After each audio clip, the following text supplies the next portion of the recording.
Denver, Colorado will test a program to allow some voters to cast their ballots via a smartphone app. How about that? Our next guest is helping fund this pilot program. It's Bradley Tusk, and he's been on this show before many times. Ain't that right, Bradley? I have, my fifth or sixth time. For some reason, you keep having me back. I keep assuming each one's going to be the last one, and then you guys call again.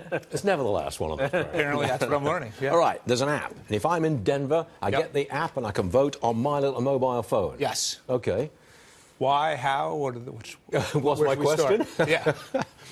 You're going to use this as an entry point to go nationwide, aren't you? Yes. That's what it's all about. That's what I'm trying to do. Are you not worried about hacking, that kind of thing? You know, look, I think that if our only problem in life was hacking, then you would say paper-only ballots make sense. Except for those of us who remember Bush versus Gore in 2000, paper has its problems too.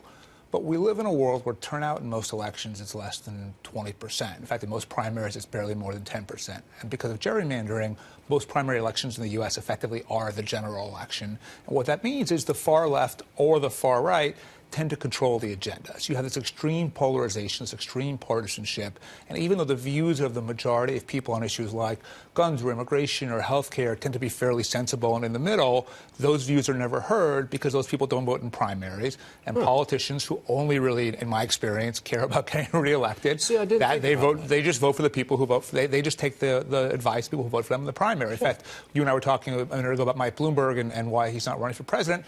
This is really the same thing, which is having worked with Mike for years, having run his mayoral campaign, I know that a lot of his views line up pretty well with the country as a whole, but I also know that his views are not particularly radical. They're fairly centrist, and as a result, they don't line up nearly as well with the people who vote in Democratic primaries. That's interesting. If you had mobile phone voting in the Iowa caucuses, for example, you think Mike Bloomberg would have a shot? I do. But without that, he doesn't. I think that without that, when turnout is really low, you tend to just get the extremes, right? Because people who are most motivated are usually sort of the angriest, the most fired up, which tend to be the most partisan. Again, totally on both sides. So this is not really a partisan issue. See, when I first heard about this, I thought, oh, an election. That's a presidential election or congressional election. Anything. But anything. That's more important. Denver is municipal. In New York. So let me give you two sad stats. One, Bill de Blasio, I would argue phenomenally inept mayor, was elected. He won his primary with about 300,000 votes, which is about 4% of the city's population. A couple of weeks ago, we had a special election for a job called public advocate. Totally useless job, but it is a citywide job. And if the mayor does leave, the public advocate becomes mayor. Do you know how many votes Jumaane Williams, the winner, got? 77,000. That is less than 1% of the city's population picking a citywide elected official. So. And look, if you look at de Blasio, while he was a really bad mayor in his first term, he won re-election easily. And the reason why is he really knew who those 300,000 voters were, and he governed for them. He made sure that their interests and their needs were met, and it didn't matter if the other 96% suffered. What's your financial interest in this? Philanthropic, as we've discussed before. At the kindness of your heart, Bradley out of having learned so much about how bad politics is, the need to do something. So as we've discussed before on this program, I'm an early investor in Uber, so that worked out pretty well for me. Gave me the ability to create a family foundation, Tusk Philanthropies, and one of the two issues we focus on is this. So we've been funding the costs for jurisdictions to try this out. So we did it in West Virginia last year, and we're doing it in Denver this spring. Okay, if the system were adopted, you'd make some money out of it, presumably. I have no interest at all in any of the companies that are working on this. Okay. By the way, it makes my investment team and my fund really upset that I won't let them invest in it, but I won't. I'm sure. Back to Mike Bloomberg just for a moment. Sure.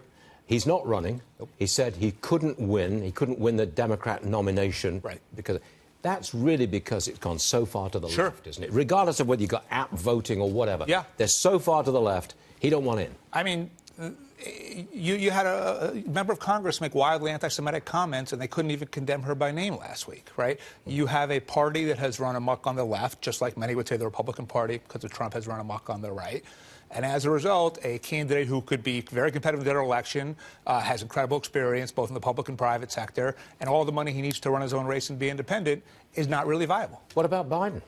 You know, Biden, on one hand, is a little more viable because he's a career politician and he was Obama's vice president. But we may live in a world where Biden is also too centrist to this point to win. That's interesting. So you really do believe, and I do certainly, that the Democrats have just shifted so far to the socialist left. The people and who there's no actually coming back. vote in the primaries? Yes. Do I think the overall party has? Probably not as much. But when you look at the people who show up at the caucuses, show up at the primaries, show up at the rallies, are watching MSNBC and tweeting about whatever Rachel Maddow says, they have moved so far to the left that centrist candidates at this moment can't really compete in the primary. 5 years from now, will I be voting on this? I certainly hope so. The problem is everyone who has power in the current system, so if you're a group that exploits low turnout primaries on the left or the right, so say the teachers union on the left or the NRA on the right, you're not going to want this, right? Because this effectively disempowers you. Precisely. Because it brings everyone to the system. So I'm not naive about what I'm up against. But what I learned with Uber and other things that we do in technology is when you let the genie out of the bottle, you can't put it back in.